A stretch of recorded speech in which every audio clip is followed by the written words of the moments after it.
Hello student, तो इस video में हम देखने वाले हैं कक्षा 12वीं अर्थशास्त्र का द्वितीय मूल्यांकन प्रपत्र। जैसा कि आप देख सकते हो बच्चों, तो यहाँ पर सभी जो क्वेश्चन हैं हमें विकल्प के रूप में दिए हैं। सभी में चार चार विकल्प है, तो टोटल 20 क्वेश्चन है बच्चों। तो यहाँ देख सकते हो पहला क्वेश्चन है कि अर्थशास्त्र की शाखा जिसमें वैयक्तिक इकाइयों का विश्लेषण किया जाता है। तो आपको ये करना है, देखना है कि किस में वैयक्तिक इकाइयों का विश्लेषण किया जाता है। उसके बाद राष्ट्रीय आय, राष्ट्रीय उत्पादन व सामान्य कीमत स्तर का अध्ययन किया जाता है। उस किस में किया जाता है ये आपको बताना है। एक वस्तु की अतिरिक्त इकाइयां प्राप्त करने हेतु दूसरी वस्तु की जितनी मात्रा छोड़नी पड़ती है उसे कहा जाता है। तो क्या कहा जाता है ये आपको देखना है।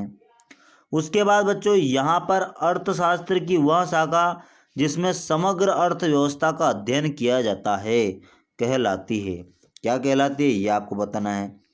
यदि सीमांत अवसर लागत स्थिर है तो उत्पादन संभावना वक्र होगा। क्या होगा ये आपको बताना है। उसके बाद उत्पादन संभावना वक्र किस ओर ढालू होता है ये आपको बताना है। बजट रेखा के नीचे स्थित बिंदु क्या कहलाता है ये आपको बताना है। चार विकल्प में से एक बच्चों एक छांटना है और आप आसानी से, सबसे आसान आंसर है ये क्वेश्चन है। उसके बाद अनधिकमान वक्र का ढाल होता है, किस ओर होता है, उन्नतोत्तर होता है, नतोदर होता है, सीधी रेखा में होता है, इनमें से कोई नहीं। उसके बाद सीमांत उपयोगिता है, क्या है उसका फार्मूला कौन सा है सीमांत उपयोगिता। 8 400 400 400। जी हाँ, याद कर लीजिए व्हाट्सअप नंबर, क्योंकि अब चाहे आपका मैथ्स का सवाल हो या फिजिक्स केमिस्ट्री बायोलॉजी का, आपके हर डाउट हर क्वेश्चन का मिलेगा तुरंत वीडियो सोल्यूशन, वो भी सीधा आपके व्हाट्सअप पर। बस अपने फ़ोन में डाउट नट का 8 400 400 400 व्हाट्सअप नंबर सेव कर लीजिए और चैट ओपन कीजिए। फिर जो भी आपका डाउट है उस सवाल की आपको बस फोटो खींचनी है, उसे क्रॉप करना है और 5 सेकंड में आपको उसका वीडियो सोल्यूशन मिल जाएगा। क्लास 6 से 12, IIT JEE, NEET, CBSE boards और सभी स्टेट बोर्ड्स के बच्चों के लिए। तो देर किस बात की, अभी जाइए 8 400 400 400 पर अपना सवाल व्हाट्सएप कीजिए और अपने सभी डाउट्स को आउट कीजिए। लिंक डिस्क्रिप्शन में। ये आपको बताना है। उसके बाद अगले वाले क्वेश्चन में कि मांग वक्र का ढाल ऋणात्मक होता है, क्यों होता है ये उसका कारण आपको बताना है। तटस्थ वक्र का अन्य नाम क्या है, क्या है, अनादिमान वक्र है, उदासीन वक्र है, उत्पादन वक्र है, ये आपको बताना है।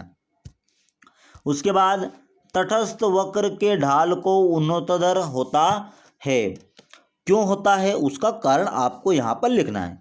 उसके बाद ऊंचा तटस्थता वक्र दर्शाता है, क्या दर्शाता है ये आपको बताना है। उसके बाद मौद्रिक लागतों में सम्मिलित है, क्या सम्मिलित है, स्पष्ट लागतें हैं, अस्पष्ट लागतें हैं, सामान्य लाभ है, उपयुक्त सभी है, ये आपको बताना है। उसके बाद अवसर लागत को क्या कहते हैं, वैकल्पिक लागत कहते हैं, हस्तांतरण आय कहते हैं, त्याग कहते हैं, उपरोक्त सभी। उसके बाद अगला वाला जो क्वेश्चन है बच्चों कि सीमांत लागत घटती है तो कुल लागत क्या होता है ये आपको बताना है। इसमें से बढ़ता है, घटता है, या घटती दर से बढ़ती है या समान रहती है।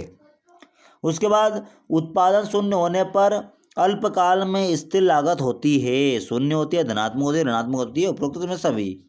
उसके बाद परिवर्तनशील लागतें उत्पादन मात्रा के साथ क्या होती है ये आपको बताना है।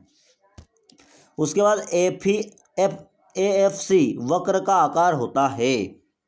उसके बाद लास्ट वाला क्वेश्चन है बढ़ते पैमाने का प्रतिफल दर्शाता है, क्या दर्शाता है बढ़ते पैमाने का, समान उत्पादन के लिए सघन अधिक साधन आवश्यकता, समान उत्पादन के लिए कम साधन आवश्यकता, समान उत्पादन के लिए समान साधन आवश्यकता, उपरोक्त में से कोई नहीं।